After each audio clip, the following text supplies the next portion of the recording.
This is Roger with Wheel Kinetics in Tucson, Arizona. We're selling this truck. It is a 2005 Ford F350 crew cab long bed. It's a 6.0 turbo diesel. It's four-wheel drive. It's a Lariat, which is leather. Obviously, it's got an aftermarket lift kit, so it's not an FX4 suspension. It's much more than that. It was purchased directly from an insurance company in El Paso, and it's on a salvage title due to theft. It has 42,500 miles. That is correct. It has 42,000 miles on it. Obviously very low miles. When we get them here, we do a 2-3 hour inspection. This one got a long inspection, just to make sure that everything was okay with the suspension and everything. But basically what we have here is our inspection. And I'm going to read off my little sheets that I write myself here. Tell you what we did to it. It got a new serpentine belt. It got a new air filter. It got a radiator. It got a new thermostat. A lot of this stuff was stolen off this truck. It wasn't bad, it just wasn't there. I don't know why they didn't get to this. A FabTech Dirt Logic 4.0 lift. Very expensive suspension package. There's a lot of money right there. Let's see. Thermostat batteries are both new. Both side mirrors are new. They stole those. It got a new serpentine belt. I already said that. Belt tensioner. Master power window switch. Wiper blades are new. And the passenger rear window switch is new. Obviously this truck has some cosmetic things going on, but it's got low miles and it's got a nice lift kit.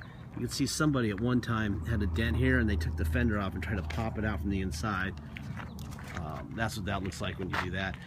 My brother took 50 to 70 HD pictures of this vehicle, so please look at those and click on the little magnifying glass that we provide. You can magnify it really tightly, and nothing cosmetically should be a surprise, because that thing is better than the human eye. You can't, when you're sitting in your computer, you'll be shocked at the detail if you use that. So please use that, okay? That's why I just kind of roll through here in the cosmetic part of these videos, because I know that you have that device, you can pretty much not be surprised by anything cosmetic news. If you are, you're not paying attention.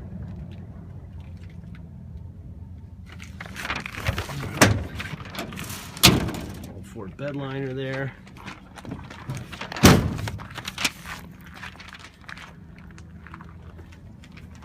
One thing, that suspension package is a fortune, because we put in the couple levels down from that on FabTech a couple of times, and even a couple levels down from that, it's several $1,000s. So I have no idea. I've never even seen that exact front shock system before. It's quite a bit more high-tech than what we've ever purchased. In there. Anyway, what I'm going to do is I'm going to fire up the truck. There's your miles right there. 42,516.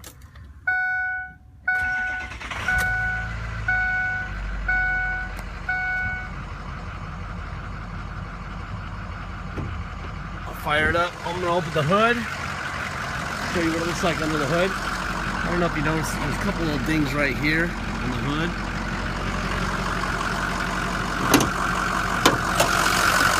Alright. New battery here. There's a Ford stamp right here. If you can see out of the glare. Right. Oh, right there. You need to see that, then you know parts haven't been replaced. And there's a Ford stamp right between my finger and thumb there. Should be another one right there. And there's one right there. New battery on this side also. This thing's big. Oh, God. Alright, let's see. Here's your rear window. Cosmetically, it's a little challenge. It's had a little bit of a rough life before it got here, as far as cosmetically is concerned, I would say it looks more like it's got 80 or 90,000 miles on it cosmetically. Mechanically, it's got 42. But we try to keep it real here so that people get the right vehicle and they know what they're buying. So between the pictures that you can zoom in on in this video, copy the title, everything else in the ad you can do, there should be no surprises. This thing will get seen by 400 or 500 people a day, and the goal here is to pair it up with the person who knows exactly what it is and can deal with its flaws or whatever. There's a lot of positives here, but my job in these videos really is to throw them under the bus. So I'm saying cosmetically, for a 40,000 mile truck, it's lacking. I'm glad I didn't close that door. That would have sucked. Alright. It's more like an 80,000 mile truck, cosmetically. So mechanically, it's all a 40,000 mile truck. There's your window, driver window, passenger window. I have a list of things that do not work. I know the parking sensors don't work, which isn't unusual when people lift trucks. And I know that the rear sliding window doesn't work, which is also very common because those things suck. I wouldn't suggest fixing them. If it's the window and the regulator, it's about $350 to $400 a part, which isn't the bad part, it's the labor part that sucks. It's like 4 hours of, you take out the heavy back seat, take out the panel behind it, blah, blah, blah. It's a huge pain in the butt. If you want us to do it, add another $500 and you'll have a sliding rear window, but I'd appreciate it if you didn't. It's just not worth it. Unless you plan on putting a camper shell and crawling through. I don't even understand the point of them in the first place. There's your mirrors. Everything works. You got the power pedals. Let's see. Get out my cheat sheets, make sure I haven't left anything out. Obviously it has no radio. So, and it must have had a hell of a radio in it, because look at all the wiring they have in that harness. So I would say a trip to Best Buy would be a good idea here. Let's see, what else? Let's see. There's your air manually. There you go. Like I said, this doesn't work and this doesn't work. Both parking sensors and rear slider doesn't work. Okay? There's your steering controls for the air, fan, and temperature. That works fine.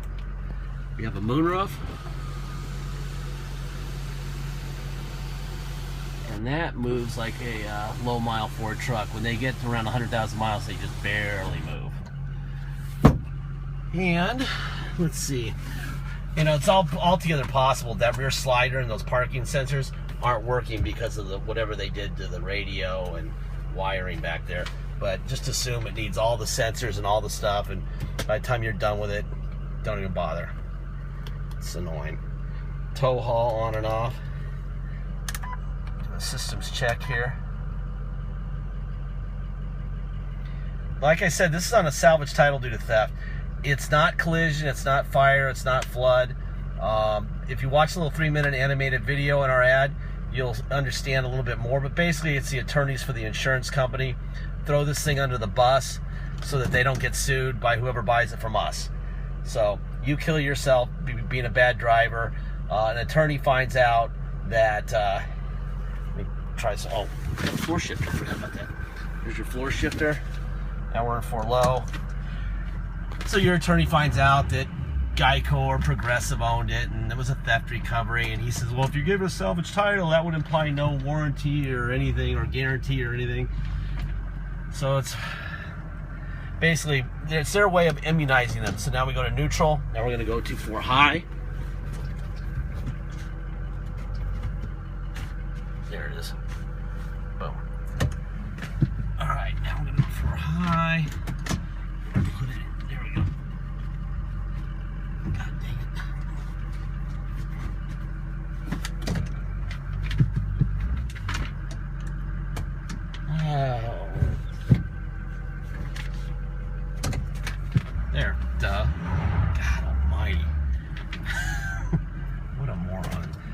I'm having a rough day today. That's 4 high. And yes, it works fine. It would be me not able to do that properly. Ugh. I need to be beaten today. Oh, this is a tight turn with these big trucks around us. This one's as big as that one. Those guys are on 8-inch lifts. I just think the rear lift on this is just a little bit shorter than the other ones. Huh. All right, anyway, so that is why we have a salvage title. Now, obviously, to drive a car anywhere, you have to have insurance and you have to have plates. You can't get those on a salvage title. So, if you're gonna come to Tucson to drive it home, obviously you need both. We have to take it to the police here. They do what's called a level 3 inspection. That gets you a restored salvage title. Then you can get plates and insurance. So if you're gonna come here and drive it home, that's fine. But please make sure that you know that you're gonna pay us $200 to get it inspected. And you're gonna pay a $250 dock fee, and you're gonna pay taxes. Taxes are 2% city sales tax. By the way, see these roads? The roads we have here are horrific. We have gigantic holes out here that we're just rolling over right now. Anyhow, 2% city sales tax plus whatever your state tax rate is. So if you come here from a state with a 3% tax rate, you're going to pay a total of 5% taxes, and you're going to pay. Oh, I got the tow haul on still, huh? You're going to pay a total of 5% tax, which would be 3%, which is your state tax rate, 2%, which is our city, plus $250 dock fee, and $200 to restore the title. If you pay by wire and ship, all you pay is the agreed upon price, and that's it. If you want, you can add $200 before it ships out, and we'll have the title restored for you. I strongly suggest you do that, unless you're positive you can do it on your own. Okay? All right, now I got time to go get my other hand off the phone here and turn off the tow haul. There. Boom. All right, let's go. The steering on this thing is very floaty, okay, because of the front end. So if you want it to be a little bit tighter, you'll want to buy a steering box for it. That'll improve it about 30%. When you lift the truck and you have these big wide tires on it, that's what you get, okay? So do not expect to be driving this thing without lots of play in the steering. That's the way they are, okay? Especially this one. All right? Last thing I'm going to say, actually, there's two more things to say. Deposit. Deposit is $500. And we will put your name in a banner over the truck at wheelkinetics.com once we receive your deposit. Until we have a deposit, it is for sale. Okay? So please know that. Please make sure you get your deposit in. Last thing I'm going to say, and I can say this about every one of our trucks out here, anything we have out here, okay? If the Ford guys who built this truck and who designed this truck could have given it a 400,000 mile warranty, they would have. They could have given it a 27-year warranty, they would have. They didn't. Why didn't they? Because they didn't know what was going to happen after X amount of miles or X amount of years. Obviously the miles are low, but the years are past their expiration or their warranty. So there's risk involved in buying this. We don't know more than the guys who built this truck, right? So if you don't want risk, don't buy this truck. There's risk, okay? There's some cosmetic issues. There's some very floaty front end issues. There's the tires are a little bit worn. But you got a low mile truck, and that's what you got. Doesn't mean when you get it, you know, a day after you get it, it won't need an injector. We don't know. We are not Nostradamus. So please, bid knowing what I'm telling you. It could go perfectly forever, or it could go to an injector or an air compressor or something like that the day you get it. All right? If you're not okay with that, do not buy this. If you want a low mile truck with a lot of potential, this is a good one. Thank you.